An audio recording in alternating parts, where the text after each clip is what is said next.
Hello, 大家好, seja muito bem-vindo a mais uma aula de mandarim.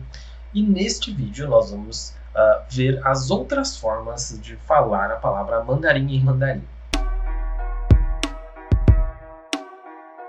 Que na real existem não uma, não duas, mas existem 5 formas de você falar a palavra mandarim. E isso causa um pouco de confusão, as pessoas não sabem qual utilizar, ou por que existem tantos, de onde vem cada um deles. Então hoje eu vou explicar para você, de uma vez por todas, a diferenciação desses 5 formas de você falar mandarim. 大家好, meu nome é Lin Ken, seja muito bem-vindo ao canal. Se você não é inscrito, se inscreva já e ative o sininho para a gente receber as notificações, tá bom? Bom, então vamos lá. Vou mostrar para você quais são essas 5 formas de falar o mandarim. Nós temos aqui Hanyu, Hanyu, Zhongwen, Zhongwen, Guoyu, Guoyu, Putonghua, Putonghua e por último Huayu, Huayu. Todas essas 5 referem à palavra mandarim, tá?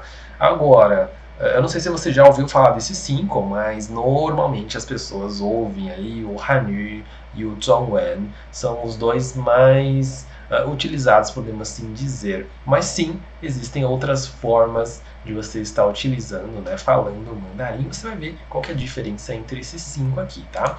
Começando com o primeiro, que é Hanyu. Primeiro você tem que entender que mandarim ele é o nome de um dialeto da China, tá? Na China, a linguagem ela é composta por vários dialetos e cada região fala o seu dialeto próprio. E não é sotaque, tá? Dialeto não é sotaque. Não ache que é tipo um paulista indo pro Rio e ver um sotaque carioca, ou ir pro Nordeste e ouvir ali um sotaque nordestino. Não é assim, tá? Lá, quando você fala que é um dialeto diferente, é como se fosse um idioma totalmente diferente, tá? A estrutura é diferente, tudo é diferente. Logo, o dialeto ele não tem nada a ver uma com a outra, tá bom? E na China existem vários dialetos.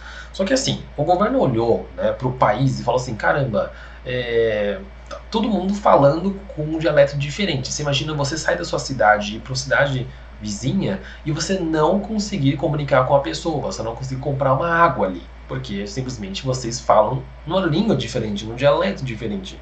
Então, para que isso não causasse mais problemas, o governo definiu, né, decretou de que precisava escolher um dialeto oficial do país.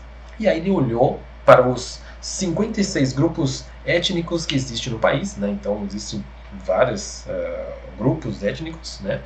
E ele olhou para esses grupos, dos quais os principais aqui, né, seria o Miaozhu, Baizhu, Daizhu, Zhuangzhu, Manzhu, Zhangzhu, Weiwazhu e Hanzhu.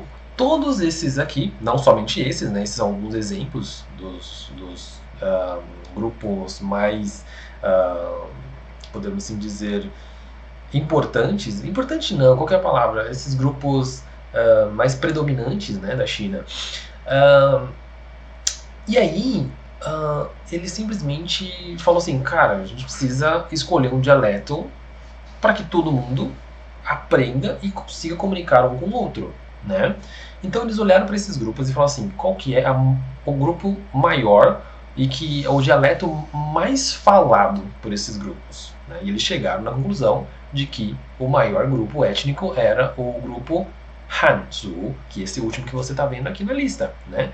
Então, os Hans, podemos assim dizer, né, era um grupo maior de todos. Ela é composta por mais de 90% dos chineses, né? Então, é muito mais fácil você fazer os outros 10% falarem mandarim do que você escolher um dialeto que pouca gente fala e 90% dos chineses terem que aprender, né? Então não faz sentido a lógica contrária aqui. Então eles pegaram esse maior grupo e falaram assim, beleza, vocês falam mandarim, então já que você é o grupo maior, né? Então a minoria aprende o que a maioria fala, né? Então o grupo maior seria o Hanzhu e por isso vem o Hanyu. Yu significa idioma. Então se você juntar os dois, você vai chegar no idioma dos Hans, que seria Hanyu. Beleza? Bom, depois nós temos a palavra 中文, né? 中文, 中 ele vem de 中国. 中国 significa China, né? Então, 中 de 中国, China. E o wen significa linguagem, literatura ou texto, né? Então, linguagem, juntando os dois, ficaria linguagem da China. Então, quando você fala 中文, você está referindo a todos os dialetos existentes na China.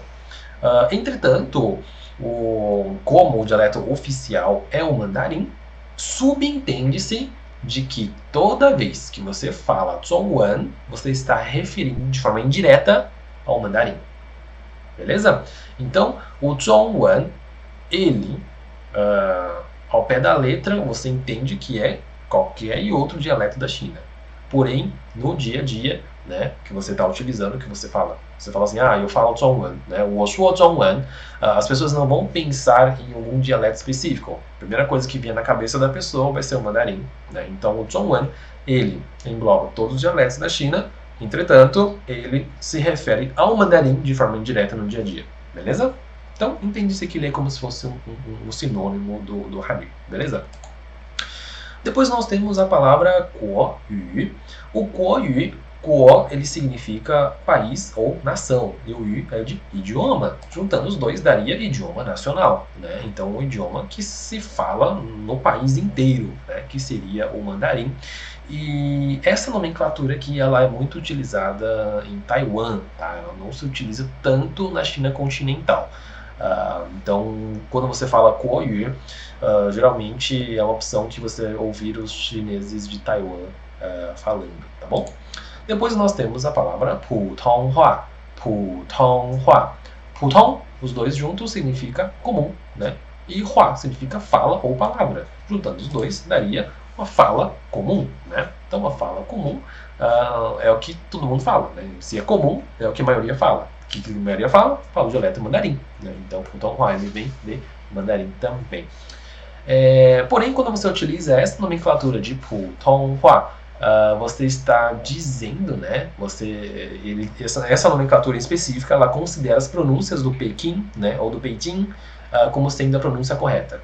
Então, mandarim é um dialeto só, porém, vários lugares falam mandarim. Então, imagine português, né? Português do Brasil mesmo, né? Existe o sotaque paulista, sotaque nordestino, sotaque carioca, né? O sotaque sulista. Então, você percebe que todos eles comunicam entre eles, porém, cada um tem a sua forma de falar, né? Algumas características linguísticas, né? Já o Putonghua, então, ele indica que a pronúncia correta, né, seria a do Beijing, beleza? E por último nós temos o Huayu. O Huayu nós temos duas formas, né, de explicar o uso do Huayu. A primeira forma é que o Hua ele vem de Zhonghua Minguo. Zhonghua Minguo significa República da China. Juntando os dois daria o idioma da República da China, né? Então Huayu vem daí. Agora a segunda forma ela é um pouco diferente. O Hua aqui a gente pode entender como Huaqiao ou de Huazhen. Quando você fala Huaqiao ou Huazhen, significa chinês que está fora do país de origem, ou seja, imigrante, né? Tanto Huaqiao quanto Huazhen é imigrante. Mas quando eu falo imigrante, não quer dizer que uma pessoa que saiu do seu país de origem e foi para o outro. Ele considera, nesse caso aqui, os ancestrais, né, das pessoas que eram da China continental e foram para os outros países, como Singapura, Malásia, ou regiões como Taiwan, né, Macau, Hong Kong, né, esses lugares, eles acabam considerando que você é um chinês, mas você é um chinês que saiu do seu território de origem, que é a China continental, entendeu? Então, para esses lugares, eles falam Huayu, ou seja, o idioma do imigrante chinês. Então, essa nomenclatura aqui você vai ver sendo utilizada em Taiwan, Singapura e Malásia, né? Então, são lugares onde os imigrantes, né, ou os ancestrais imigrantes foram, beleza? Então, são as 5 formas da gente falar a palavra mandarim, tá? Todos eles é utilizado com o intuito de referir ao mesmo dialeto, tá bom?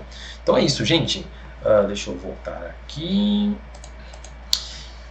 É isso. Então, mandarim ele tem essas 5 maneiras de você estar representando, tá? Agora, se você me perguntar assim, Lin, qual que eu utilizo aí, né, dos 5? Cara, você pode utilizar a primeira forma, que é Hanyu, você acaba se referindo de forma direta, né, o dialeto dos Hans. Você pode falar Zhongwen, que é uma das formas mais comuns de utilizar também, ou você pode falar Putonghua também, que ele se refere especificamente, além do dialeto, mas também em relação à pronúncia, né? Então, a qual região que você está falando, porque o mandarim é falado em vários países, né? Então, quando você fala Putonghua, você está se referindo ao específico regional do Beijing, beleza? Espero que você tenha gostado, que eu tenha tirado essa dúvida. Eu sei que é um pouco confuso, mas é assim que é mandarim. Por causa dessa multinacionalidade do idioma, ele possui, então, várias nomenclaturas. Então, espero que você tenha gostado. Deixa aqui no comentário o que você achou e qual que você achou mais esquisito, mais bonito, enfim. Então, a gente se vê, então, na próxima aula. Xexê, 再见.